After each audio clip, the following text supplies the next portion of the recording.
नमस्कार, अनिल प्रसाद के साथ मैं वीके प्रजापति। अनोखा प्रयास यूट्यूब चैनल में आप सभी का स्वागत है।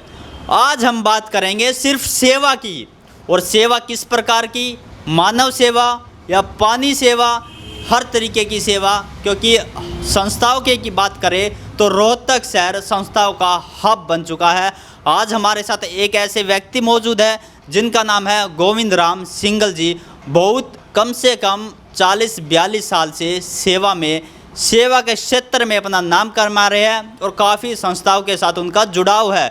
मार्गदर्शन देते हैं, अलग अलग संस्थाओं में जाकर मोटिवेट करते हैं, स्कूलों में जाकर। चाहे किसी भी संस्था की बात करें, किसी व्यक्ति की बात करें या किसी लाचार व्यक्ति की बात करें, बढ़ चढ़कर अपना योगदान देते हैं। बात कर रहे हैं गोविंद राम सिंघल जी की। सबसे पहले सर, हमारे अनोखा प्रयास यूट्यूब चैनल पर आपका स्वागत है। मैं गोविंद राम सिंघल, ऑर्गेनाइज़र मानव सेवा संघ रोहतक शाखा और केंद्रीय कार्यालय इसका वृंदावन जी। इनके जो संस्थापक हैं उनका नाम था स्वामी सन्नानंद जी महाराज। जब वो छोटी उम्र के थे, जब वो चौथी क्लास में पढ़ते थे, तो भगवान ने उनकी दोनों आंखें ले ली और वो ज़्यादा पढ़ भी नहीं सके। तो उन्होंने आगे चलकर जो है इतने बड़े बड़े काम किए, मैं आपको बता नहीं सकता कि हमारे देश के जो बड़े से बड़े संत हुए हैं वो भी उनको आज यानी देश विदेश में जाकर मार्गदर्शन करते हैं। देश के बड़े से बड़े वीआईपी भी उनसे जुड़े, उनका मार्गदर्शन भी लिया। तो आज पूरे देश में उसकी 55-60 ब्रांचेज हैं। तो मैं ये कहना चाहूँगा, उनकी आध्यात्मिक शिक्षा से हम इतने प्रभावित हुए। 1979 से हमने पानी की सेवा रेलवे रोड से चालू की थी। मैं और डॉक्टर परमानंद जी जो यानी वृद्धाश्रम को संभालते हैं, मैं दोनों हॉस्पिटल संभालता हूं जो है। तो 1979 में जो हमने रेलवे से दशहरे पर, तीज पर, दुर्गा भवन के पास हमने रेलवे स्टेशन पर भी यानी हम पानी की सेवा करते थे जो है। तो उसके साथ साथ धीरे धीरे जो है हमने आगे कदम बढ़ाना आरंभ किया। जब मैंने एक दिन मेडिकल में मेरा विचार आया कि हमने यहाँ भी कोई सेवा करनी चाहिए, इतना बड़ा हॉस्पिटल है। तो वहाँ पर हमने एक लाइब्रेरी खोली जो है। स्वामी जी और मैंने जो है डायरेक्टर से संपर्क किया। वहाँ हम लोगों को जो है व्हील चेयर, स्ट्रेचर पर जो है मरीजों को यानी वार्ड में छोड़ते थे, लोगों को यानी मार्गदर्शन करते थे कौन सा वार्ड कहाँ पर है जो है। 1983 में हमने मानव सेवा संघ गोहाना ब्रांच से आरंभ किया था। तो वहाँ पे हमने जल सेवा की लाइब्रेरी खोली। डॉक्टर परमानंद जी है, दोनों ने मिलकर जो है वहाँ पर प्रयास किया। तो वहाँ पे भी एक बहुत बड़ा ब्रांच का रूप ले लिया गया। वहाँ पे अनेक वाटर कूलर आज भी यानी लगे हुए हैं और लाइब्रेरी अब भी चल रही है वहाँ गोहाना के अंदर। उसके बाद 1987 में हमने वृंदावन से परमिशन लेकर जो है रोहतक के अंदर नहीं डॉक्टर परमानंद जी मैंने मिलकर जो है शाखा खोली मानव सेवा संघ के नाम से जो है। और यहाँ पर एक डिस्पेंसरी से हमने काम आरंभ किया। उसके बाद हमने मेडिकल में 1985 में हम मेडिकल में जाना आरंभ किया। मैंने जो है वहाँ पर जो है जब मैंने देखा कि कोई भी लाइब्रेरी नहीं है, लोग 20-20 घंटे मरीज के पास रहते हैं, टाइम पास करने के लिए उनके पास नहीं है। तो आध्यात्मिक किताबें मैं वितरण करता था वहाँ मरीजों को जो है। फिर कुछ यानी फ्रूट हम देकर आते थे वहाँ पर मरीजों को जो है। जब मैंने देखा वहाँ पर व्हील चेयर स्ट्रेचर की बहुत ज़्यादा आवश्यकता है, तो मैंने एक दिल्ली से तो यानी व्हील चेयर ली और रोहतक एक यानी स्ट्रेचर बनवाया। जब मैंने देखा भी वहाँ बहुत ज़्यादा ज़रूरत है, आज मेडिकल के अंदर संस्थाएं जो है 600 व्हील चेयर स्ट्रेचर वहाँ पर संस्थाओं की है, जन सेवा संस्थान और हरिओम सेवा दल की जो है। तो उसने यानी एक छोटी सी सेवा ने वहाँ पर कितना बड़ा रूप लिया। उसके अलावा जब मैं गेट पर खड़ा होता था, लोगों को बताता था ये वार्ड यहाँ पर है, ब्लड कैंप यहाँ पर है, एक्सरे रूम यहाँ पर होता है। तो एक दिन की घटना है कि वहाँ एक मरीज जो है गेट पर पड़ा हुआ था। मैं उसको एक मंदिर में छोड़कर आया। मंदिर वालों ने उसको ले जाने के लिए मेरे को फोर्स करा, मेरे को ले जाना पड़ा। मेरे अंदर बड़ी टीस हुई कि ऐसे अनाथ आदमियों के लिए कोई ना कोई वृद्धाश्रम खुलना चाहिए। डॉक्टर परमान जी से मैंने बातचीत की।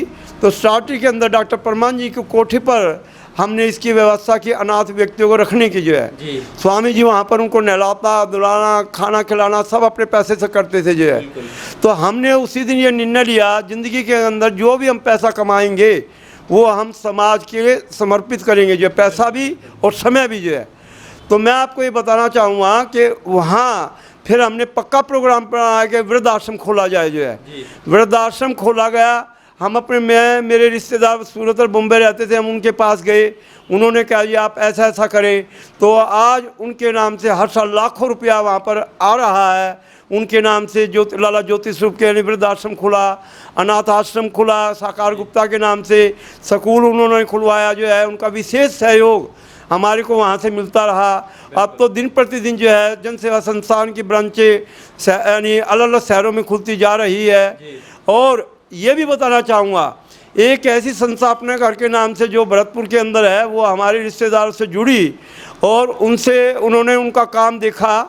तो मैं आपको बताना चाहूँगा कि आज वो संस्था जो है पूरे देश के अंदर 50-60 यानी ब्रांचें खोल चुकी है जो है। पूरे देश का कोई भी अनाथ आदमी वहाँ पर जा सकता है, हरियाणा के अंदर आ सकता है, उसको वीआईपी ट्रीटमेंट मिलेगा, रहने की पूरी यानी वीआईपी यानी व्यवस्था उसकी होगी जो है। 1995 के अंदर आपने देखा बाढ़ आई, तो हमने जो है 40 दिन लगातार, पता नहीं कितने दिन लगातार इतना सामान हमारे पास आया, भंडारे लगाना रेलवे स्टेशन के ऊपर, पानी की सेवा करना, सफाई की व्यवस्था संभालना। रोहतक के अंदर यातायात सेवा, ट्रैफिक सेवा हमने यानी 10 साल मैंने लगातार की। यहाँ पर काठमंडी के अंदर आपने देखा होगा 2-2 घंटे के जाम लगते थे यहाँ पर जो है, 2-2 किलोमीटर की लाइनें लगती थी जो है। कोई बाईपास नहीं थे जो है, जहाँ पर यानी एक बहुत बड़ा यानी ब्रिज बन चुका है। तो ये भी एक हमारे रहते ये सेवा आदान प्रदान हुआ। फिर 1907 के अंदर जो है हमारे को मौका मिला ब्लड सेवा करने का, ब्लड कैंप लगाने का जो है। हम 3-4 अनूप जी ने, मंजूर पालीवाल के साथ मिलकर जो है हमने ये सेवा आरंभ की जो है। तो राजेश जैन, नवीन जैन जैसे उद्योगपति हमारे साथ जुड़े, उन्होंने हमारे को इतना सहयोग दिया। आज यानी पूरी गाड़ी उन्होंने अपनी बनवा दी है पूरे शहर के अंदर जो है। आज लाखों लाखों रुपया उनका हमारे को सहयोग मिल रहा है जो है। इसके अलावा मैं ये बताना चाहूँगा जो है, जो ये इतना व्यापक रूप लिया, इसके पीछे एक और कारण हमारा क्या बना कि मेरे मन में ये भावना पैदा हुई, क्यों न सारे शहर की संस्थाओं को जोड़ा जाए जो है। मैंने सैनी धर्मशाला के अंदर 2001 में एक मीटिंग की जो है। वहाँ पर बड़े बड़े अखबारों में, पूरे इंडिया के अंदर जो अखबार जाते हैं उनमें यानी वो बातें छपी। तो हमने सारी संस्थाओं जोड़ने का ये फ़ायदा हुआ। आज यानी कोई संस्था तो 4-4 हज़ार यानी जो बच्चे पढ़ना नहीं चाहते हैं, झुंगी झोपड़े वाले बच्चों को, एक MTFC संस्था वो पढ़ाती है बच्चों को जो है।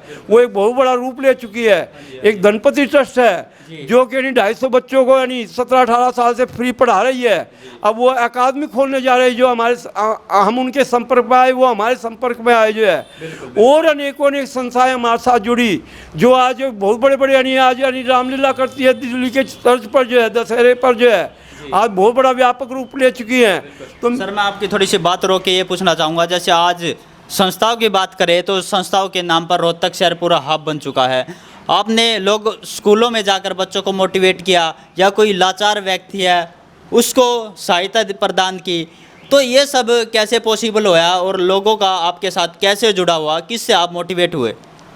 इससे मोटिवेट ये होने का ये कारण मिला मेरे को। सबसे बड़ा फायदा क्या हुआ, जब मैंने यार स्वामी परमानंद जी ने निर्णय लिया कि हम अपना सारी कमाई समाज को देंगे, उसका ये प्रतिफल हुआ कि हमारे को आज समाज से जो है यानी 5-6 करोड़ रुपया समाज जन सेवा संस्थान और मानव सेवा संघ को आज दे रहा है।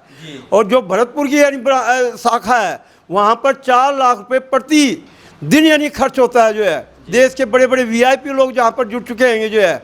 ये कहना चाहूँगा कि उसका इतना बड़ा विस्तार हुआ। मैंने देखा कि जो हमने ऐसा निर्णय लिया उसका ये फ़ायदा हुआ, जो लोग हमारे को लाखों रुपया देते थे जो है, वो आज करोड़ों के मालिक बन चुके हैं जो है। कितने MLA यानी हमारी संस्थाओं से जुड़कर जो है उनको लाभ मिला, हमारी संस्था से जुड़कर जो है। राजनीति में वालों ने भी हमारा यानी विशेष फ़ायदा हुआ। हमारे को गवर्नमेंट ने अच्छी बहुत ज़्यादा ग्रांट भी हमारे को दी संस्थाओं को जो है। तो ये धीरे धीरे ऐसे काम करने पर जो है इसका व्यापक रूप जो है होता जा रहा है। बिल्कुल। आज जैसे आप बात करूं मैं संस्थाओं की, तो रोहतक शहर संस्थाओं के मामले में पूरा हब बन चुका है।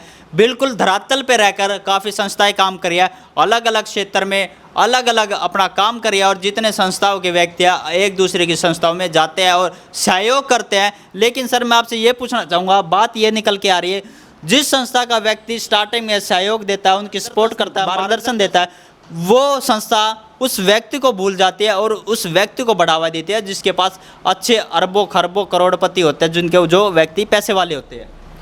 इसका मेरे को सबसे बड़ा अनुभव ये मिला कि मैं कहीं पे भी कोई यानी बड़ा प्रोग्राम करता था तो जितना श्रेय मेरे को मिलना चाहिए था, मेरे मन में एक इंसान होने के नाते कभी मन में आता था कि काम तो मैंने मेरिट वाला किया है और नंबर मेरे को पास वाले मिलते हैं। तो समाज ने तो पास वाले नंबर तो दे दिए, मेरिट वाले नहीं दिए, परंतु ऊपर वाला जो है मैंने अनुभव किया, समाज तो जो है पद को महत्व देता है, पैसे को महत्व देता है, शकल को महत्व देता है, ऊपर वाला वो अंदर की भावना को देखता है। कि मेरे जीवन का ये अनुभव मिला कि देश के जो सबसे बड़ा एक व्यक्ति है, मैं उसका नाम नहीं लेना चाहता, वो हमारे रोहतक के अंदर आया जिसकी जेट सुरक्षा है। एक मीटिंग चल रही थी, उस मीटिंग का 1 घंटे का टाइम था, देश के बड़े बड़े आदमी उसमें बैठे हुए थे। 45 मिनट मैंने अकेले ने वहाँ पर क्वेश्चन आंसर किए। देश की एक बहुत बड़ी संस्था है जिसके 140 देशों में ब्रांचेज है, मतलब अरबों खरबों यानी उसके पास यानी उसकी संपत्तियाँ हैं। उसके सबसे बड़े मंच पर जो है मेरे को बिठाया गया, सम्मान दिया गया। ऐसे ऐसे बड़े बड़े अवसर मेरे को परमात्मा ने दिए जिससे मेरे को तसल्ली हुई कि परमात्मा जो है जो अच्छा काम करता है उसका कभी भी 100 गुना वो उसको मान सम्मान भी मिलता है और 100 गुना उसको पैसा भी मिलता है। आज मेरा परिवार भी आर्थिक स्थिति में बहुत आगे बढ़ चुका है। मेरा खुद एक बच्चा जो मैंने सारी जिंदगी कमाई नहीं की, आज बच्चा एक यानी अच्छा व्यापारी बन चुका है जिसका बिजनेस पूरे यानी देश के अंदर यानी फैला हुआ है। जी सर, जैसे आपके मन में ये भावना नहीं आई, जैसे लोग जिस संस्था में आप जाते हो, जिन्होंने आपने जिनका सहयोग किया स्टार्टिंग में, आज वो आपको भूलते जा रहे हैं, मन में ये भावना नहीं आई कि इस संस्था का मुझे अब सहयोग नहीं देना, इस संस्था में नहीं जाना, इनको मोटिवेट नहीं करना, इनका मार्गदर्शन नहीं करना? मैं आपको ये बताना चाहूँगा, आपको विश्वास नहीं होगा, जो लोग मेरे को जो है एंटी होते थे, जो है मेरे को जो है मतलब लताड़ते थे, मेरे एंटी बोलते थे, वही लोगों को मैंने आज जो मेरे को चंदे में 1100 रुपये देते थे, जो है मैंने उन संस्थाओं को 5-5 लाख रुपए का डोनेशन दिया हुआ व्यक्तिगत जो है।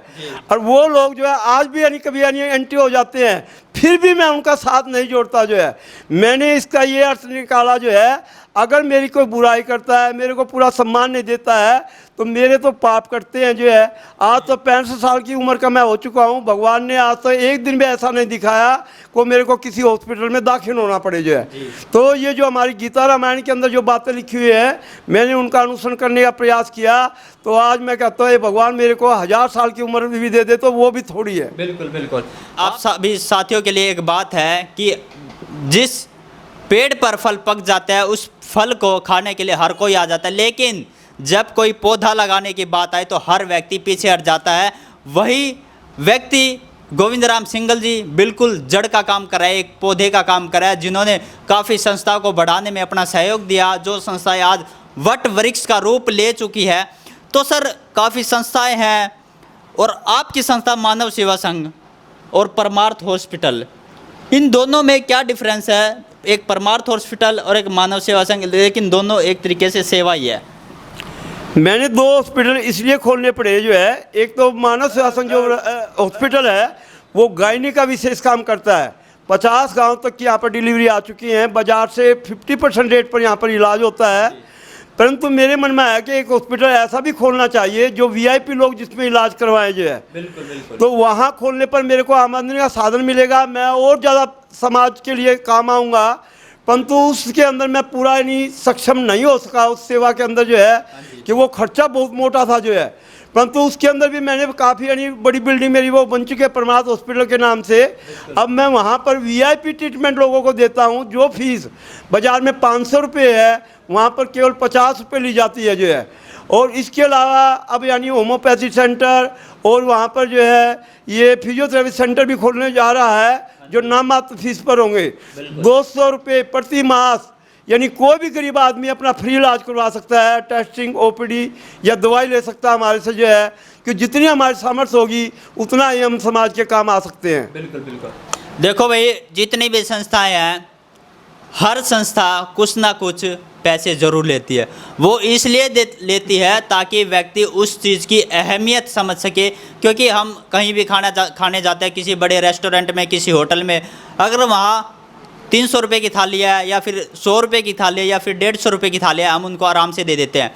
लेकिन अब जो व्यक्ति सेवा भाव से जुड़ा हुआ है, सेवा के लिए कार्य कर रहा है, आपकी सेवा कर रहा है, खाने की सेवा कर रहा है, तो उसकी कीमत इसलिए रखी जाती है ताकि आप उस चीज़ की अहमियत समझ सको। फ्री का खाना ना खा सको तो आपके मन में ये रहेगा कि मैंने पैसे दिया और खाना खाया। जी सर। इसलिए हमारे को ये, जैसे अभी आपको मैं बता रहा था, थोड़ा बहुत रेट इसलिए रखना पड़ता है ताकि उसका मिसयूज ना हो जाए। और उस समाज से थोड़ी सी आमदनी हो जाती है तो वो पैसा भी समाज में लगता है। मैं तो ये कहता हूँ, अगर एक भिखारी 4 रोटी अगर किसी घर से मांग कर लाता है, कहीं से मांग लाता है, उसको भी 1 रोटी जो है कुत्तों को डालनी चाहिए जो है। मैं हर जगह समाज को ये कहता हूँ जो है कि आज यानी इतने जन्मदिन मनाए जाते हैं, एनिवर्सरियाँ मनाई जाती हैं, क्यों ना ये सब चीज़ें जो है हम इन संस्थाओं में जाकर मनाएं ताकि समाज को सहयोग मिले। और भगवान आपको दुआएं इतनी देगा, पता नहीं कौन सी बला आपके जीवन में आनी है और वो आपकी टल सकती है, ऐसा मेरा विश्वास है।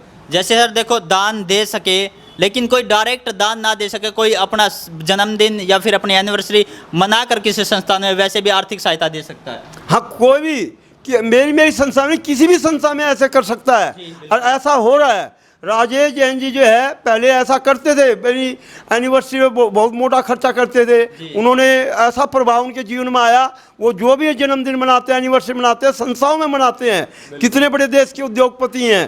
तो ये प्रेरणा जो है हर आदमी के जीवन में आनी चाहिए। जो हमारे देश के अंदर जो है गरीब वर्ग जो है वो भी अच्छे स्थान पर जा सके, उनका भी भला हो सके, उनकी आर्थिक स्थिति को हम सुधार सके, उनके बच्चों को फ्री शिक्षा दे सके, उनको हम स्वास्थ्य की यानी सेवा अच्छे ढंग से दे सके। ये मेरी भावना हर समय बनी रहती है। बिल्कुल। बात करें या हरियाणा की या पूरे भारत की, बड़े बड़े करोड़ों अरबों रुपए खर्च करने वाली संस्थाएं बहुत मिल जाएगी, लेकिन धरातल पर रहने वाली संस्था सिर्फ रोहतक शहर में, और संस्थाओं के नाम पर रोहतक शहर पूरा हब बन चुका है। तो सर आप अपने आप को किस लेवल पर देखना चाहते हो कि जो आपका 42 साल का सेवा का क्या एक्सपीरियंस रहा? मेरा एक्सपीरियंस ये रहा है कि मेरी भावना थी जो है कि पूरे देश के अंदर ये जो हम सेवा रोहतक शहर में कर रहे हैं, अनाथों का जैसे करना, बच्चों को शिक्षा देना, झुंगी झोपड़ी वाले बच्चों को पढ़ाना जो है रोहतक शहर में संस्थाएं कर रही हैं, हॉस्पिटल शिक्षा देना जो है, ये ज़्यादा देश के जो और संस्थाएं काम कर रही हैं वो हमारे रोहतक शहर में आकर विजिट करें और देखें यहाँ पर कैसा काम हो रहा है। तो इन सब सेवाओं की जो है देश के हर ज़िले में खोलने की बहुत ज़्यादा आवश्यकता है ताकि हमारा देश और देशों की तरह ज़्यादा खुशहाल बने। हर व्यक्ति यानी कोई भी इसमें अनपढ़ ना रहे, देश के अंदर कोई भी यानी गरीब ना रहे, देश हमारा दिन दुगनी रात चौगुनी यानी तरक्की करे।